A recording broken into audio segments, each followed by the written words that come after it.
안녕하세요. 오늘도 서연살롱을 찾아주셔서 감사합니다. 저는 50대 중반의 여성이에요. 저는 어릴 적에 아버지 엄마가 차례대로 돌아가시고 친척들이 저를 맡으려고 하지 않아서 보육원에서 자랐어요. 처음에는 삼촌들 이모들이 믿기도 했지만 시간이 지나면서 잊어버렸죠. 보육원에서도 학교에서도 힘든 일이 많았거든요. 학교에서는 제가 보육원에 있다는 걸 알면 아이들이 놀아주지 않았어요. 저도 모르게 소문이 나서 주변 애들 모두 저를 피하더라고요. 보육원에서도 아이들끼리 기싸움 같은 게 있어서 편하지 않았죠. 그런 시간들을 보내며 저는 희망을 조금씩 잃고 있었어요. 그러던 어느 날 보육원을 맡을 새 수녀님이 오셨어요. 원래 보육원을 맡았던 수녀님은 지병 때문에 요양원에 가셨다고 했어요. 새로 오신 수녀님은 저희 잠자리 이불부터 다 바꾸시고 공부할 공간도 따로 마련해 주셨어요. 얘들아, 니네가 지금도 잘하고 있지만 좀 더 규칙적으로 공부를 하면 훨씬 좋을 것 같아. 그러니까 여기 수녀님이 적어준 순서대로 공부방을 이용하는 거야. 알았지? 수녀님은 우리가 공부하는 데에 신경을 많이 써주셨고 먼저 책 읽는 모습을 보여주셨어요. 저와 다른 아이들도 덩달아 같이 공부하고 책을 읽게 됐죠. 그 후로 저는 학교에서 소외를 당하고 외로우면 책을 붙잡게 됐어요. 그랬더니 성적이 점점 올랐고 고아라고 무시하던 애들도 저를 보는 눈빛이 달라졌어요.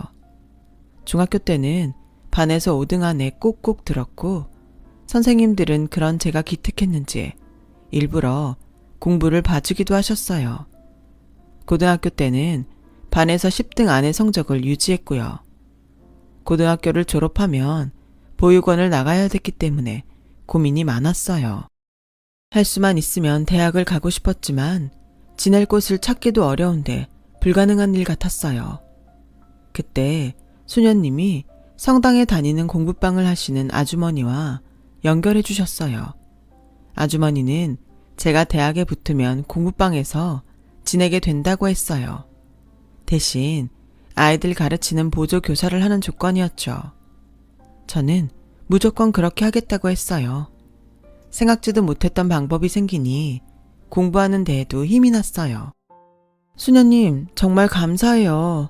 고등학교 졸업하면 어떡하나 걱정했는데 지낼 곳이 생겨서 이제 마음 편히 공부할 수 있을 것 같아요.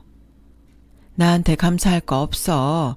다 수연이 네가 열심히 하니까 다른 사람들도 잘 본 거지. 그러니까 공부 열심히 해서 대학 꼭 들어가. 저 진짜 열심히 할 거예요. 이렇게 절 도와주시는 분들 생각해서라도 힘을 내야죠. 잘할게요. 저는 그때부터 하루 4시간씩만 자면서 밥 먹는 시간에도 공부를 했어요. 그렇게 열심히 한 결과 원하던 대학의 영어교육과에 갈 수 있었어요.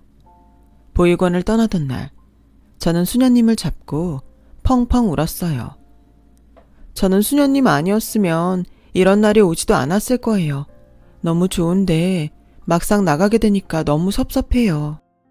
보고 싶으면 언제든지 찾아오면 되는데 뭘 울어. 밥 잘 챙겨 먹고 너무 공부만 하지 말고 이제 놀기도 해. 알았지? 수녀님도 건강하세요. 그동안 정말 감사했습니다. 저 잘 돼서 꼭 인사하러 올게요. 라며 수녀님을 꼭 안아드리고서 보육원을 나왔어요. 공부방에서 처음 자던 날은 혼자 있는 게 낯설고 외로워서 계속 울었죠. 그래도 아주머니가 편하게 해주셔서 곧 적응할 수 있었어요. 학교를 다니느라 바빠지기도 했고요. 수업을 듣고 공부방에서 애들을 가르치면서 틈틈이 편의점 야간 알바도 했어요. 학교 공부도 잘해서 장학금을 타야 됐기 때문에 너무 피곤하고 힘들었어요. 그걸 본 아주머니는 제게 좋은 가외자리를 소개시켜 주셨어요.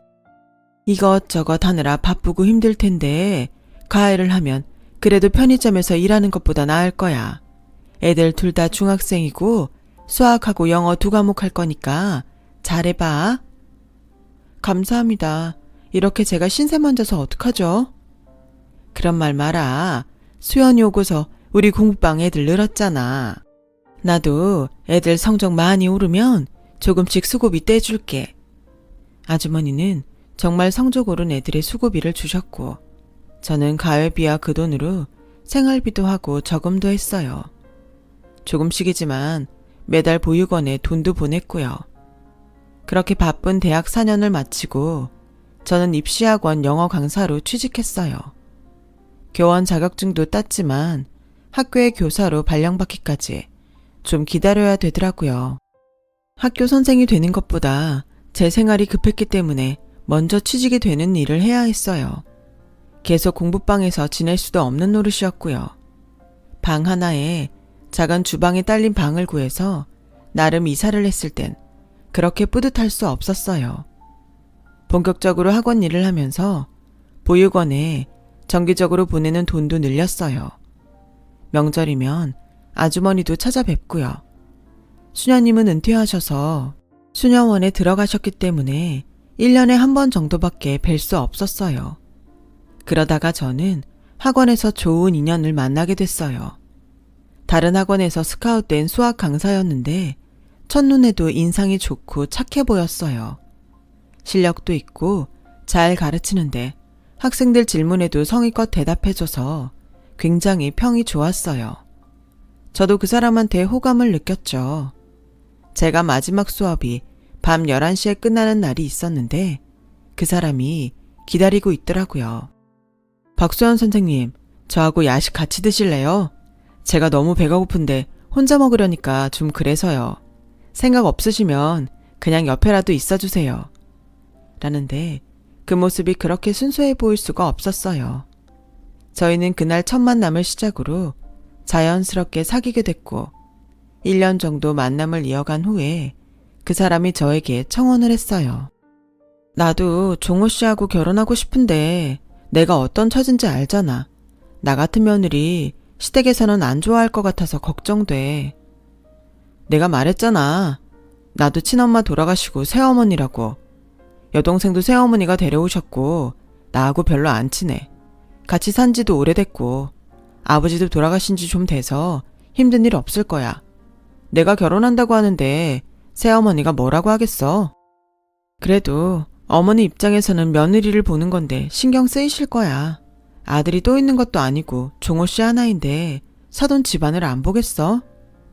내가 진짜 내 얼굴에 침 뱉는 것 같아서 얘기 안 했는데 나랑 새어머니 그럴 사이 아니야. 그러니까 걱정 마. 라며 아주 깊은 얘기는 하지 않았는데 새어머니가 많이 차갑고 자기한테 관심이 별로 없다고 하더군요. 그래서 사이가 좋지 않겠거니 하고 인사를 갔는데 정말 쌀쌀만 따는 게 뭔지 알겠더라고요. 결혼까지 생각했으면 나에 대해 알고 있을 테니까 긴 말은 안 할게. 나한테 정 같은 거 바라지 마. 나도 그런 거 안 바랄게. 근데 할도리는 하고 살아야 된다. 그래도 내가 그동안 종호 키워준 공은 있잖아. 내가 그 정도는 받을 자격 있어. 라고 당당하게 말하는데 그 사람 표정이 일그러지더라고요. 나중에 들으니 시어머니는 그 사람을 제대로 돌봐준 적이 없었대요. 항상 자기 딸만 챙겼고 딸한테는 온갖 비싼 거 다 해주면서도 그 사람한텐 용돈도 제대로 준 적이 없다는 거였어요. 다 지난 일이고 나한테 그런 건 괜찮지만 결혼해서 당신한테 그러면 나도 그땐 참지 않을 거야. 새어머니가 이상한 짓 하면 바로 나한테 말해.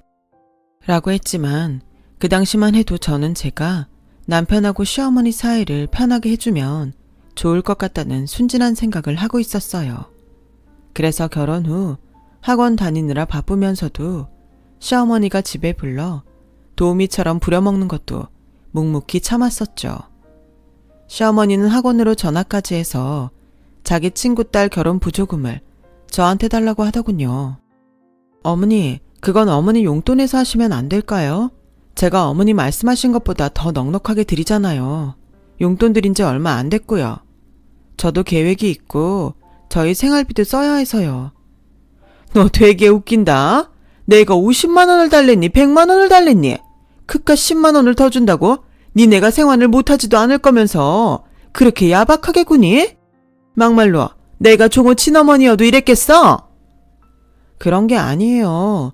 제가 어머니가 그 사람 친어머니 아니라고 그럴 거면 그 사람 몰래 돈을 더 드리지도 않았죠. 저희도 적금 들어가고 보험 들어가는 것도 있고 대출도 갚아야 돼요. 생활비가 넉넉한 게 아니라서 사실대로 말씀드리는 거예요. 니네가 뭘 그렇게 먹고 쓰고 살 일이 많다고 그러냐? 니네 가만 보면 진짜 해놓고 사는 거 가관이더라. 아주 남들 하는 건 다 하려고 하던데 니들한테 그게 어울린다고 생각하니? 아니 닦아놓고 얘기해서 니들이 김치에 밥 마른 것만 먹고 살아도 감지덕지지. 특히 너 안 그래? 보육원에서 살다가 지 집 갖고 사는 것만도 황송해야지. 뭘 그렇게 해놓고 살려고 하는 게 많아. 좀 주제에 맞게 해놓고 살아. 라며 소리를 지르더니 전화를 끊더군요. 저희는 그때 20평짜리 전셋집에 살고 있었고 사치를 부리는 것도 없었어요.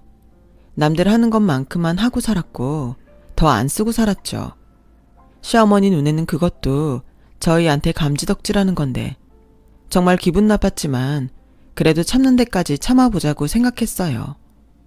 남편이 시어머니를 싫어해서 명절 때도 잘 안 가려고 하니까 시어머니는 남편을 주변에 나쁘게 말했거든요. 그런데 제가 그런 얘기를 남편한테 하면 분명히 한 소리 할 거고 그러면 시어머니는 남편을 더 나쁜 사람을 만들 테니까요. 하지만 제가 참는 것도 딸을 낳으면서 끝이 났어요. 시어머니는 제가 아이를 낳고 병원에 있는 동안 한 번 들여다보질 않았고 어떻게 이럴 수가 있냐고 전화로 한마디 하는 남편한테 아들도 아니고 그까지 딸 낳은 거 가지고 어디 오라 말아야. 너는 우리 시영이 잘 사냐고 한번 물어보길 했니? 그래놓고 지금 네 마누라 안 보러 왔다고 큰소리 내는 거야. 하여간 어릴 때부터 싸가지 없고 하는 행동마다 밥맛이더니 커서도 다를 게 하나도 없네. 싹수가 노랗다는 말이 딱 맞아.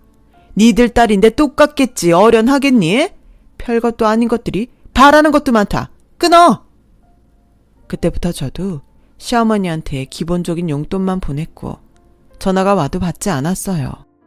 저한테 뭐라고 하는 것까지는 참겠는데 갓 태어난 아이한테 막말을 한 건 용서가 안 됐거든요. 남편과 시어머니 사이를 좋게 해보자고 생각한 건 정말 큰 실수였어요. 시어머니는 그런 일반적인 생각이 통하지 않는 사람이었죠. 그리고 한동안 잠잠하다 싶었는데 딸아이 돌이 지나고 청천벽력 같은 일이 일어났어요. 저희도 모르게 저희 살던 집에 다른 사람이 계약을 한 거였어요. 너무 놀라서 집주인에게 알아보니 시어머니가 우리가 나간다고 했다면서 우리와 연락을 하려고 해도 자기한테 맡겼다고 했다는 거였어요. 저나 남편은 계속 수업이 있으니 통화를 하려고 해도 안 되는 때가 많았고 시어머니는 아들이 써준 거라고 위임서에 도장을 찍은 거 보여주고 도장까지 갖고 다니니 주인도 믿었다는 거죠. 너무 기가 막힌 남편과 저는 아이를 업고 시어머니한테 가서 따졌어요. 시어머니는 눈 하나 깜짝 안 하고 아무렇지도 않게 시영이 애가 둘이고 이제 유치원 들어가는데 집이 좁다잖니? 걔가 원래 좁은 데에서 못 지내는 애야. 그리고 몸도 약해서 아줌마도 써야 하는데 집이 좁으면 일하는 아줌마들도 무시하고 뒤에서 흉본대더라. 그러니 더 넓은 집으로 이사 가야 되지 않겠어? 근데 그걸 왜 우리 전세를 빼서 해줘요? 그게 새어머니 돈이에요? 다 제가 벌어서 모은 돈이에요. 얘가 어디서 큰 소리를 지르고 그래? 야, 네가 내가 해준 밥을 얼마나 많이 먹고 컸는데 네가 벌어서 모은 돈 소리가 나와? 네가 내 밥 안 먹었으면 지금 그 돈은 벌었을 것 같니? 그리고 그 돈 얼마 되지도 않던데 뭘 생색이야? 라며 말도 안 되는 소리를 하며 저희를 내쫓았어요. 정말 내가 참고 참았는데 이제 저는 안 되겠어. 저런 사람하고 더는 가족으로 엮이고 싶지 않아. 미안해 수연아. 괜찮아. 지금만 넘기면 우린 또 어떻게든 살 수 있어. 당신이나 마음 편한 대로 정리하고 너무 신경 쓰지 마. 스트레스가 더 안 좋아. 라며 서로를 위로했어요. 저희는 적금과 보험을 모두 깨고 저금했던 것까지 모아서 방 2개짜리 옥탑 전세를 얻었어요. 꼭대기층이라서 여름에는 덥고 겨울에는 춥겠지만 반지하보다는 아이에게 나을 것 같았어요.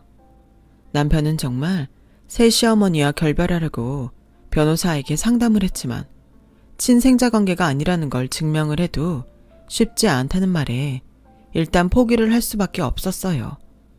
그렇게 오랜 기간 싸울 형편도 안 됐고요. 저는 아이가 어린이집에 갈 때까지 전에 신세졌던 아주머니네 공부방에서 아이들을 가르치며 생활비를 벌었어요. 그리고 아이가 어린이집에 가면서부터 다시 학원에 나갔죠. 한 3년 정도 정신없이 살고 있는데 아주머니가 저와 남편을 부르셨어요. 내가 우리 고모 돌아가시고 유산을 좀 받았거든. 그래서 공부방 말고 정식으로 학원을 하고 싶은데 같이 했으면 좋겠어. 수연이라면 내가 뭐든 믿고 맡길 수 있고 종호 씨도 잘한다고 소문났잖아. 내가 이젠 가르치는 거 힘들고 관리나 하려고 해. 그러니까 우리 한번 같이 해보자. 응? 저와 남편은 고민 끝에 아주머니와 함께 하기로 했어요. 아무리 남편이 잘 가르치고 입소문이 좀 났다고는 해도 새로 여는 학원에 학생들이 얼마나 찾아올지 여러모로 위험도 있었지만 저희가 열심히 해서 잘만 되면 지금보다 수입도 훨씬 나을 것 같았어요. 물론 어려운 일은 다 각오했고요. 저희는 아주머니와 함께 학원을 시작했고 남편과 저는 전적으로 학원에 매달렸어요. 특히 남편은 새벽부터 밤 늦게까지 학원 홍보도 하고 강사들과 학생들 관리도 하고 교재도 꼼꼼히 살피면서 온 힘을 쏟았어요. 그렇게 열심히 한 결과 저희 학원은 6개월도 안 돼서 안정적이 되었고 동네뿐 아니라 다른 지역에서도 학생들이 다니기 시작했어요. 아주머니는 정말 좋아하셨고 덕분이라며 남편에게 부원장 직함을 줬어요. 이렇게 빨리 자리 잡을 줄 몰랐는데 이게 다 김종호 선생 덕분이야. 내가 직원도 더 뽑을 거니까 앞으로는 일도 나눠서 하고 좀 편하게 지내. 수연아, 너도 열심히 해줘서 정말 고마워. 네가 영어 잘 가르친다고 여기저기 소문 다 나서 내가 요 앞 시장만 가도 어깨가 으쓱해. 새로운 애들 성적이 올라야 학원 평판도 좋아질 텐데요. 지금까지 해온 거 까먹지 않게 더 열심히 잘할게요. 아우 됐어. 지금보다 뭘 더 어떻게 해. 여기 계속 다닌 애들 성적이 많이 올라서 그것만으로도 충분해. 다른 애들도 오를 거야. 두고 봐. 라고 하시며 저희에게 보너스도 두둑히 챙겨주셨어요. 저희는 강사를 뽑을 때 실력과 강의 능력을 굉장히 꼼꼼히 살펴봤고 그래서인지 학원 인기는 갈수록 더 높아졌어요. 주변에 학원들이 많아서 경쟁이 치열했는데도 저희 학원 학생 수가 다른 데보다 훨씬 많았죠. 그러면서 자연스럽게 저희 수입도 늘더라고요. 5년 후 번듯한 집으로 이사를 갔어요. 이사 가기 전날 유치원 다니는 딸과 남편과 함께 가족끼리 저녁 식사를 했죠.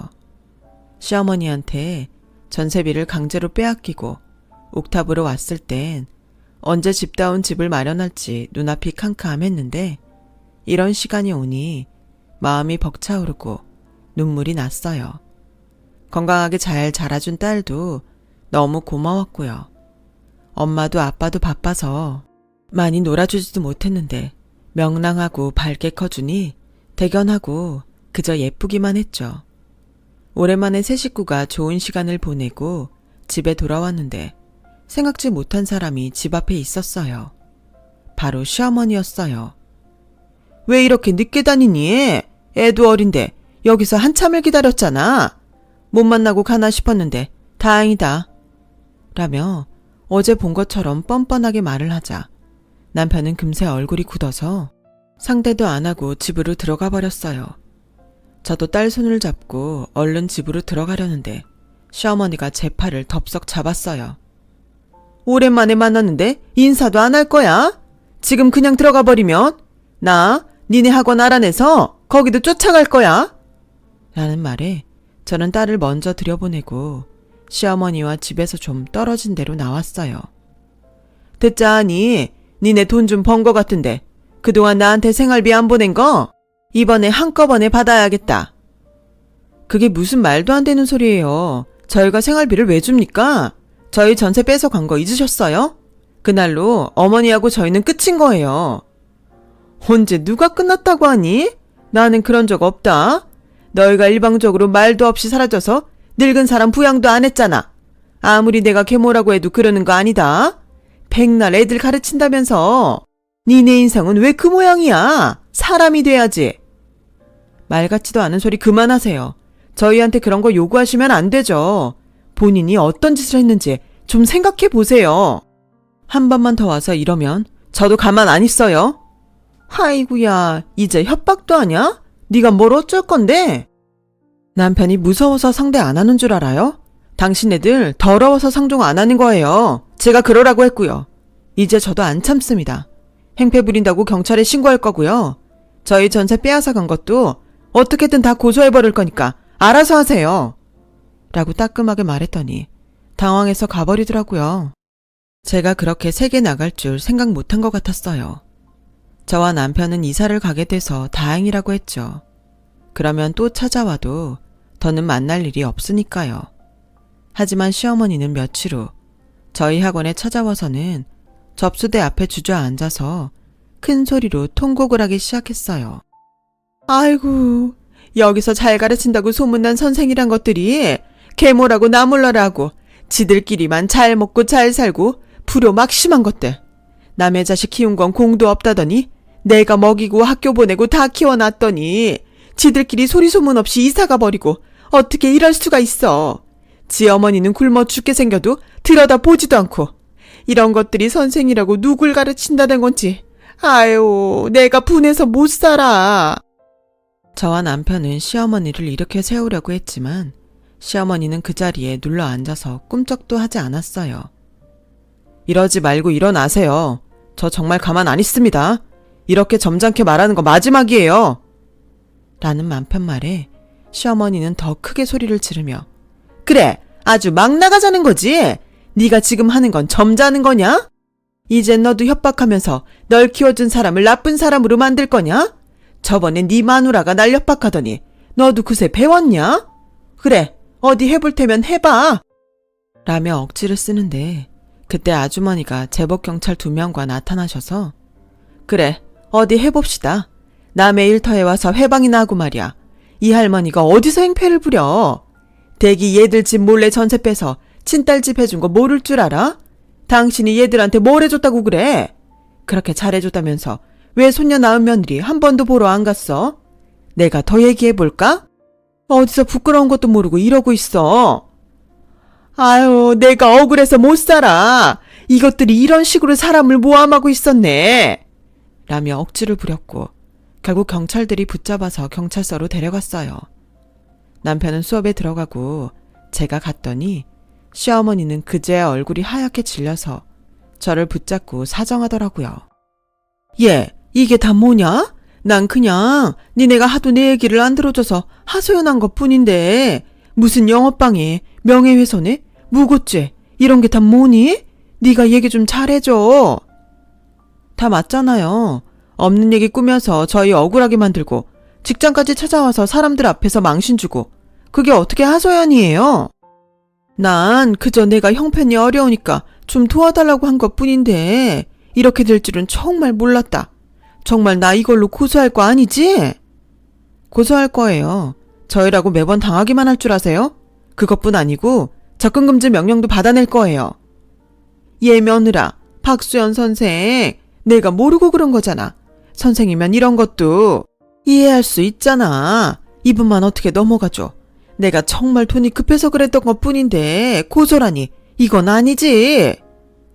돈이 급하다고도 안 하셨고 저희 보고 몇 년 동안 안 준 생활비 한꺼번에 내놓으라고 하셨죠. 그러면서 저희 불효자로 몰아세웠잖아요. 저희 이번에는 그냥 안 넘어갈 거예요.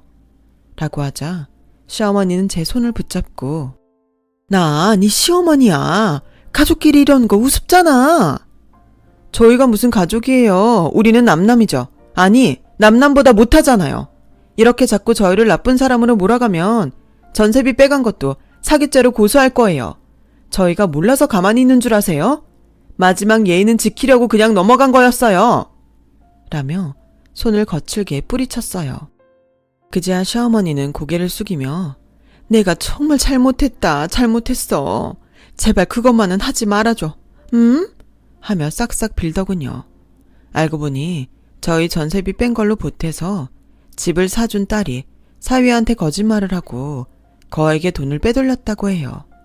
그것 때문에 사위는 이혼 소송을 하면서 딸을 사기죄로 고소했고 시어머니가 살고 있던 집까지 날아갔다고 하더군요. 저와 남편은 다른 고소는 취하하고 접근금지 명령만 받아냈어요. 시어머니는 그 뒤로도 몇 번이나 학원에 전화해서 저희에게 사정했지만 저희는 냉정하게 거절했어요. 얼마 후 지인으로부터 시어머니가 딸하고 지방으로 내려갔다는 얘기를 들었고 그 후로는 연락이 끊겼어요. 남편은 그게 오히려 잘된 거라고 했고 저도 그렇게 생각해요. 학원은 다른 지역에 분원을 내서 제가 그곳 원장이 됐고 지금까지도 잘 해오고 있답니다. 딸도 이제 다 커서 어엿한 직장인이 됐고요. 어려운 때라서 취업이 되기까지 어려움이 있었지만 몇 번의 도전 끝에 좋은 회사에 들어갔죠.